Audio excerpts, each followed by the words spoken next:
saúde, mas ele permaneceu firme no Senhor. E o Senhor sabia por que ele estava passando por aquilo. Seus amigos vieram e falaram: olha, porque você está em desobediência a Deus. E ele continuava dizendo: não, eu tenho sido fiel ao Senhor. E nós vemos agora, nesse caso de Lázaro, uma circunstância também, quando esta enfermidade e o seu falecimento veio para a glória do nome do Senhor.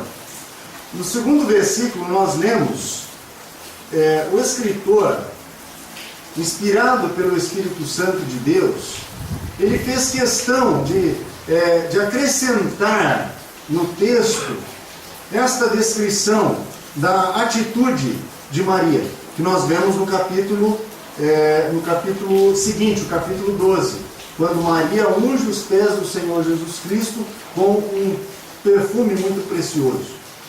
E falando justamente da situação dessa família, porque essa família estava passando, e o escritor, ou o Espírito Santo instruiu o escritor João a falar, a colocar aqui a atitude de Maria.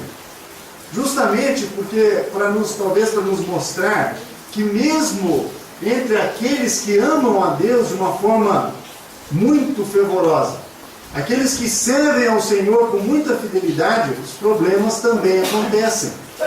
Maria, dali a alguns dias, iria ungir o Senhor Jesus Cristo, conforme nós lemos no capítulo 12.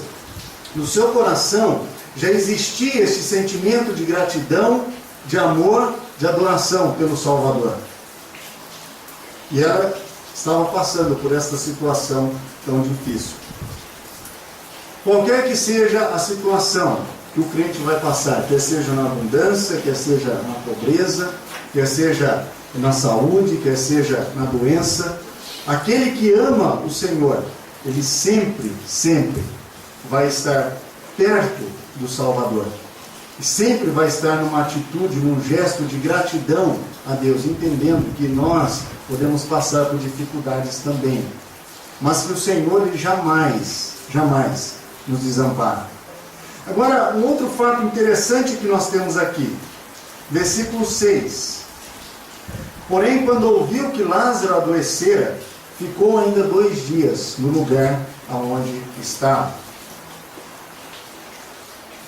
No versículo anterior, nós vemos que Jesus amava a Lázaro, Marta e Maria.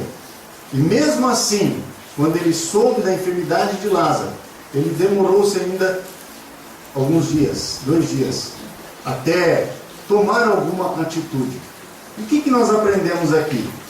Nós aprendemos que Deus tem o seu próprio tempo para agir na vida de cada um de nós, na vida das pessoas. Não é quando nós queremos, muitas vezes. Não é no momento que nós desejamos. Não é no momento que nós achamos apropriado. Muitas vezes o Senhor, ele vai agir em nosso favor no momento que parece que já passou dos limites. Mas Deus sempre está no controle de todas as coisas, sempre. Quando nós olhamos para o Evangelho escrito por Mateus, capítulo 6, ali o Senhor Jesus Cristo está falando acerca da ansiedade que o ser humano tem. Ele diz: não estejais ansiosos pela vossa vida, pelo que haveis de vestir, pelo que haveis de comer. E ele vai citando exemplos de como Deus cuida de toda a sua criação. Ele diz: os pássaros não semeiam, nem colhem, mas Deus os sustenta.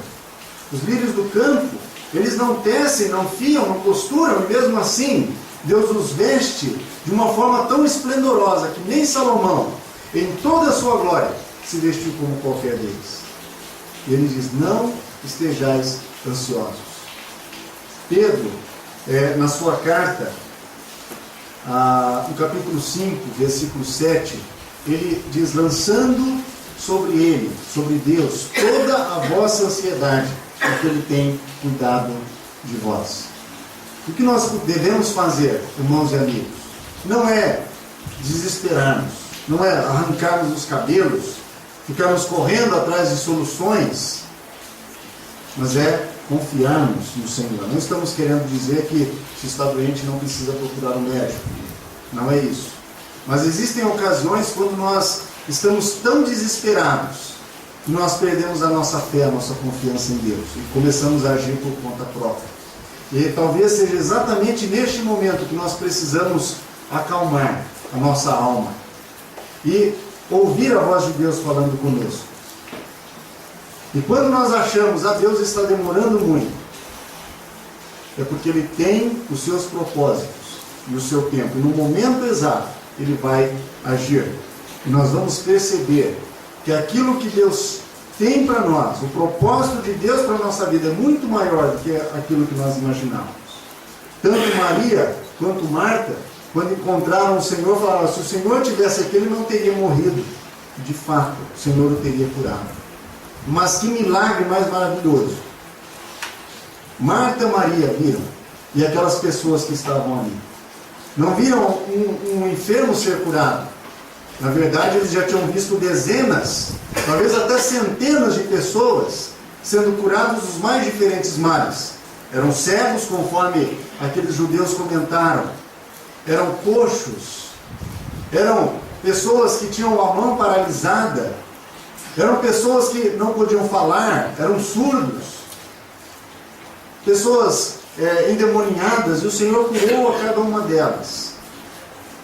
E cada uma de uma maneira diferente, para nos mostrar que Deus, Ele age diferente com cada pessoa e que cada um de nós somos únicos para Deus. Ele tem um cuidado especial por cada um de nós, por você, por mim, por cada um. Agora, ressuscitar um morto, esse era um milagre que ainda não tinham visto. E foi exatamente este milagre tão grande que eles puderam presenciar. Quando então o Senhor Jesus Cristo disse: voltemos para a Galileia, houve alguma contestação. Se nós lermos o versículo capítulo 10, nós vamos descobrir que os judeus disseram ao Senhor Jesus: se tu és o Cristo, se tu és o enviado de Deus, dize-nos, para que nós tenhamos certeza. E o Senhor disse: eu sou. E aqueles mesmos homens que queriam ter certeza que Ele era o Filho de Deus, pegaram em pedra para atirar nele. Ele falou: mas vocês perguntaram se eu sou o Filho de Deus? As minhas obras comprovam isso. Por quais das minhas obras querem me matar? E aqueles homens incrédulos disseram: nós não queremos te matar por algo de bom que tenha feito, mas porque, sendo homem, te fazes semelhante a Deus, dizendo que é Filho de Deus. Então veja a incoerência do ser humano. Por um lado, ele queria saber se Jesus era de fato o Filho de Deus. Por outro lado, quando o Senhor lhes deu provas disso, eles queriam matar o Filho de Deus. Como nós podemos entender isso? Exatamente pelos motivos que nós vimos ontem à noite. Pela falta de fé, de confiança no Filho de Deus. Muitas pessoas estão dizendo: eu creio, mas chega na hora de demonstrar a fé. Esta fé se mostra vazia, ou muitas vezes até inexistente. E alguns discípulos então disseram: o Senhor seria apedrejado, quase foi apedrejado e está querendo voltar por meio dos seus inimigos. Mas o Senhor tinha algo a fazer ali. Ele não ia deixar os seus amigos a quem Ele amava desamparados. Assim como Ele jamais deixa nenhum daqueles que confiam nele sem o seu socorro. Mesmo arriscando a sua vida, o Senhor Jesus Cristo voltou no meio dos seus inimigos, porque havia uma família que Ele amava e que precisava do seu auxílio. Então nós vemos que Ele chegou naquela vila e antes de entrar foi avisado a Marta que o Senhor Jesus estava ali. Ela foi ao seu encontro e disse: Senhor, se tu estiveras aqui, o meu irmão não teria morrido. Ela tinha certeza disso, ela tinha convicção.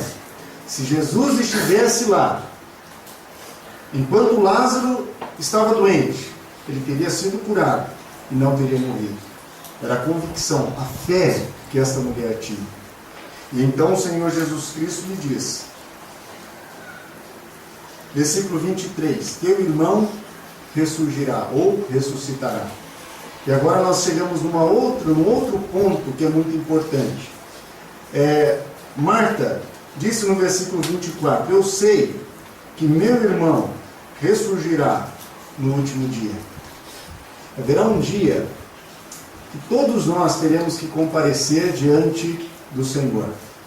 Alguns para sermos premiados por Ele.